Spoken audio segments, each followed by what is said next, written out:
Now you should be dominant on the concept of capital budgeting, according to what we discussed. But there are many nuances when you want to bring those things into real world.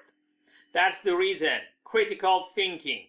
That's the reason logical thinking. That's the reason analytical thinking are mandatory and necessary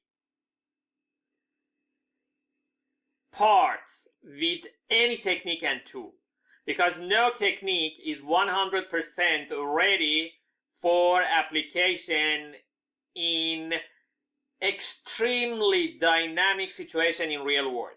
So we are gonna review those type of things as much as we have time.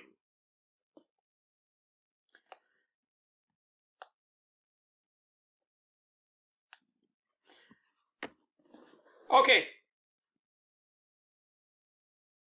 First, review what we know about capital budgeting. A company has a limited amount of money, but has many more investment, because when the amount available you have for investment is equal or greater than the fund needed for available investment opportunities, there is no need for capital budgeting. Just go and invest in all of them. But when there are more than available capital, the investment opportunities, so resourcefulness is necessary at that time. Wisdom regarding your financial decision making is necessary. And that's where capital budgeting jumps on the stage. And let me tell you, maybe you find it interesting, I have seen some similar programs that the name of the course is capital budgeting. Okay, the standard strategy that you are already familiar with, that rank all available projects by the IRR and fund them in order from highest to lowest until the budget is empty or the remaining budget is zero. And the logic here is that it maximizes the immediate interest rate we get from our investment. So far, you learn about all these things. But one thing that we didn't talk about, and here we are gonna expose it, is the hidden rule of IRR. Did you ever pay attention to the life of the project you are investing? Really, did you or not? Did you or you didn't? Because when a project has life of 2 years and it has IRR of 20%, and there is a project that is 20 years and has IRR of 10%. In our previous cases, we quickly took this one, because of all the things that we discussed. But, okay, we know that this project for the first 2 years is the best, but what about year 3 to 20, that this project is not over there anymore and this project is going over? What if from year 3 to 20 you cannot even find a project that can return you even 5%? So I hope you got the point.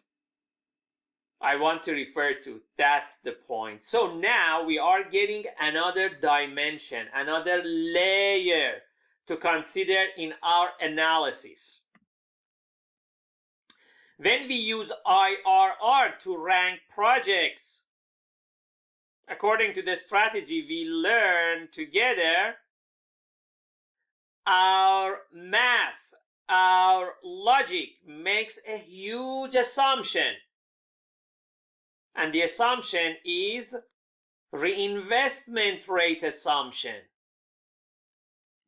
That says after 2 years, again, we are going to reinvest in the same project. It's possible. Let alone how you are sure you have the money to reinvest in that project. Still, we are not tackling that part. But there is a big, huge assumption, reinvestment rate assumption, the fact that don't worry if a project is only 2 years. Because for year 3 and 4, we are going to again reinvest. 5 and 6 again. 7 and 8 again. And that's not always the case. So, here, I want you get that awareness regarding that situation, that assumption, and now you know about it. Because under that assumption, we believe any cash you get from a project, for example, project G, can be immediately reinvested at the same project with that high IRR. But many times the projects are just one-time projects. And it depends on the situation. And that's the reason when it gets to application of all these methods in real world, there are many more layers that you need to tackle with your critical thinking, your analytical thinking, with your logical thinking that are based on the foundational knowledge you have in the field.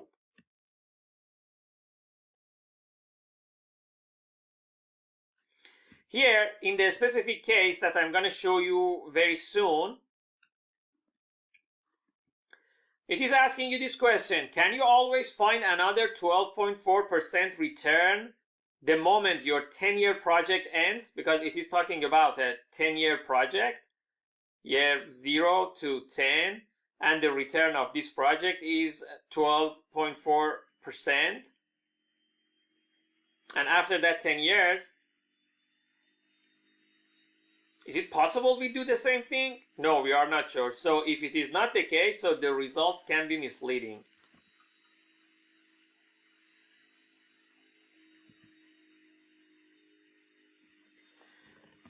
The layer that now we are exposing more than the previous things that we discussed, because so far we talked only about rate of return, but now we notice that we need to consider length of return as well. Longer the project is, it is more reliable regarding our decision making.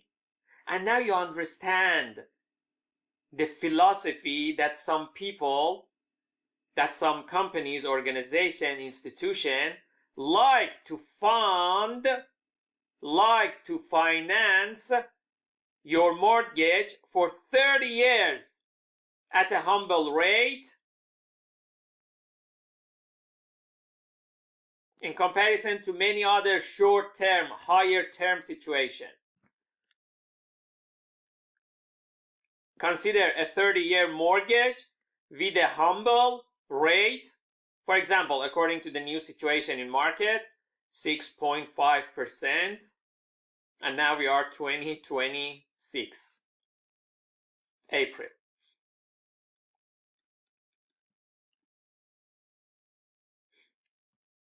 Because they have span of 30 years. Of course, you would have thought about it before that how come capital budgeting always goes for the top return, and how come some people gets to those low interest rate investment opportunities? They are long, and that's great also. So Project G returns 12.4% for only 10 years. Project E returns 10.6% for 20 years. According to the previous model, you immediately jumped and said, okay, I'm going to take this. But with the new layer I just exposed to you, no, this one is also good. It's correct that the IRR is higher for this, but LR, length of return, is higher for that.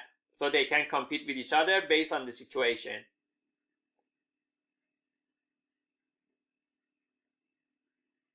Project E also might be better because it locks in a solid 10.6% return for twice as long.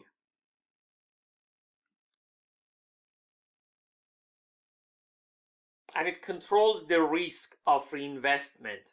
If you take Project G, you face reinvestment risk in year 11, at the beginning of year 11, at the end of year 10. And just imagine, market at that time only offers 5%. Your total 20-year wealth will be lower than if you had just taken Project E. And makes sense.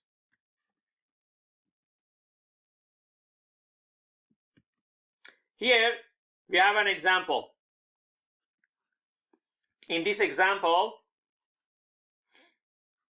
your initial investment being provided, the annual benefit and salvage value, and the life of the project. Based on all the things, you calculate IRR. So all these IRRs have been calculated. Okay, according to the old version, it says that sort the IRR. So we get to this table. And it starts from 16% and it goes down. And if you have 800,000 available budget, so it goes to DIBG. Okay, as you can see, the life of Project D is 10 years. And it is at the situation we have project with 20 years that now are not in our selected portfolio. So it can be challenged according to the new point we just discussed together. Even Project E has not been taken with the interest rate of 10.6. It can be challenged. So, what a way to do that? What a way to do that? You are gonna compare the IRR. Still, you are gonna compare the IRR, but you are gonna compare the IRR on the maximum of lives here. So to make the comparison fair, you are gonna do the comparison over 25 years. Okay, I'm gonna do that, but what after 10 years? After 10 years, you are here and the project with 16% is done, correct? Now you are here. It's based on the assumption. At the end of the project, how much you have? The problem should give it to you. Let's say you have the salvage value. Okay, I'm going to reinvest the salvage value, 15,000. And what is the rate of return for the remaining 10 years? The question should give you the situation. The situation you are in should give you. For example, it tells you it is the minimum attractive rate of return of a saving account at, for example, 7% or 10% or 5%. So you are gonna get the returns on these 15,000 for That's 7% over 10 years, and after that you totally over 20 years calculate the new IRR, and that should be the source.